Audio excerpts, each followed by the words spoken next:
रव्यापासून बनवलेला अजून एक पदार्थ बघूया।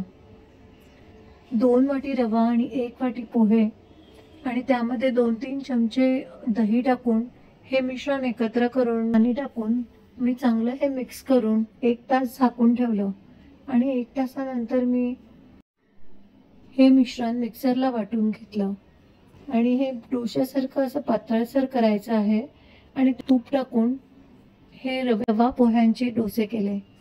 हे अगदी मऊसूत होतात आणि त्यामध्ये जर तुम्ही लोणी टाकलं तर ते दावणगिरी डोसेसारखे लागतात।